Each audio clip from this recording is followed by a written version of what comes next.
You ever notice how we're always waiting in lines? What do you mean? I mean, just think about it. When we were in the car, we waited to get on the I-10. And then we waited to get off. And then we were waiting at the streets at the stoplights. And then in the parking lot, we waited behind other cars so they can move out and we can go in. We just spent half an hour at Cafe Du Monde waiting in line. And the lines were so long we had to go to Starbucks. It seems like we're always waiting somewhere. We're never idle. We're never satisfied with anything. Maybe that's not a bad thing. Maybe if we're always waiting in line, always trying to go somewhere, we'll make the world a paradise someday. I guess you're right, Sheriff. What you thinking about? You remember when Katrina came? Yeah, it was crazy. Yeah, it was. I remember just sitting in front of the television with my family. We were in Houston. We were just watching all those men, women, and children, and the helicopters just flying over them, watching them plead, like they were just ants on a hill surrounded by water. An American tragedy. I remember my family. They were trying to make us kids go outside and play, but we just couldn't. We were glued to the TV, just constantly watching all those people. They weren't third world children. They were our children, begging for water. Stuck on the highway, stuck at the Superdome, stuck at the convention center. The only difference from us was we could get out, and they had no way. I know what you mean. People outside the greater New Orleans area, they just thought it was an inconvenience for us locals, nothing more. And they just went back to eating their dinner. Every day, the United States is spending $275 million on a war they don't even need. They could be spending that money here at home and improving things like this. God bless our president.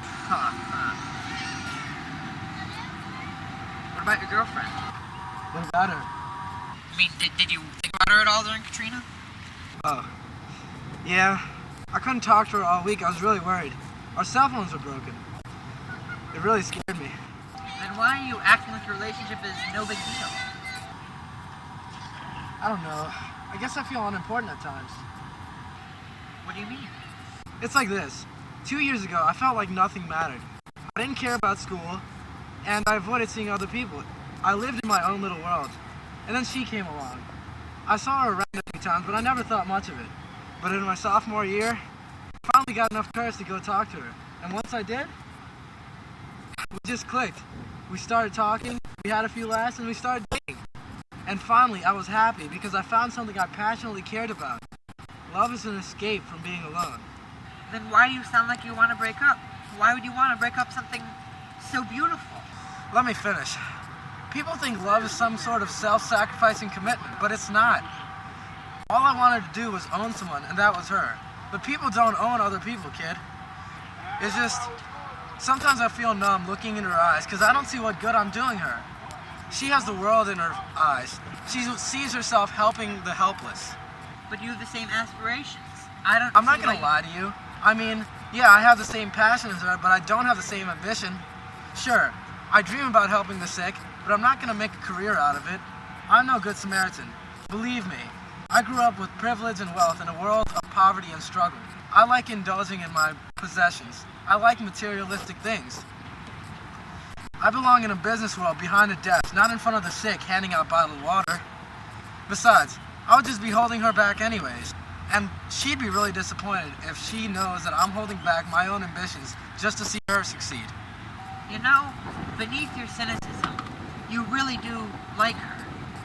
I mean, yeah, sure, at first your relationship was about your selfish needs, but you've changed.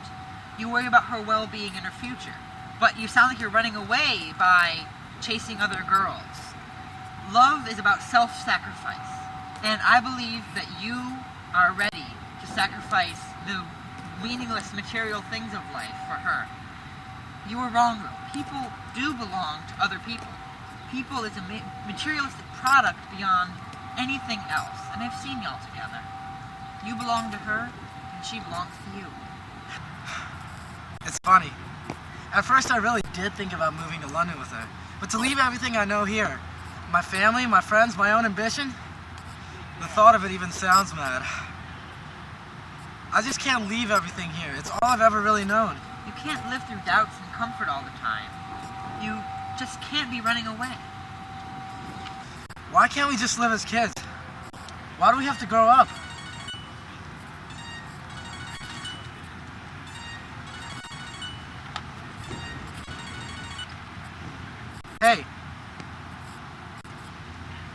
Okay, I'll see you in a bit.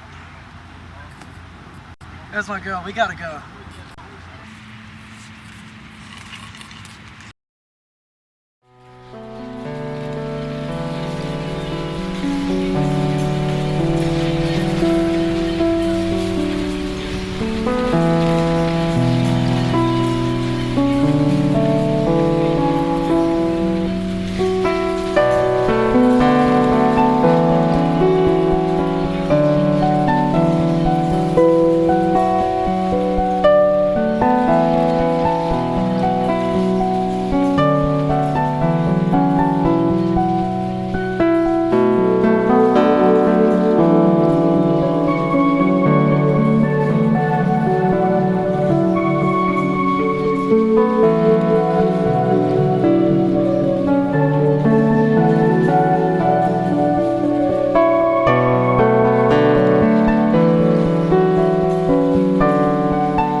Its loveliness increases.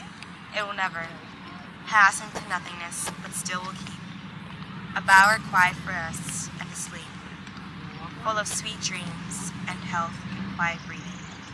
Therefore, on every morrow are we breathing, a flowery band to bind us to the earth, spite of despondence, of the inhuman dirt, of noble natures, of the gloomy days, of all the unhealthy and o'er darkened ways. Made for our searching, yes, in spite of all, some shape of beauty moves away the pall from our dark spirits. It's beautiful. Who's it by? John Keats. Oh, hello, cowboy. Hi. Say something, stupid. I've thought about you all day. Oh, really? Mr. Sheriff, wouldn't think he'd let you wander off freely. Is that a gay cowboy reference? No, of course not. God, I hate that movie. It's not that I'm a homophobic. It's just an overhyped film, that's all. You might not call me cowboy. Okay, you'll be my Bogart. Why'd you want to meet me here anyways? I was visiting a museum. My art teacher recommended. Beautiful French paintings. I figured we'd just sit here and talk. The sculptures are nice, and the weather's nice, too. Why does everyone want to talk about the weather? Is something wrong? Yeah. It's just... I can't be with you anymore. What?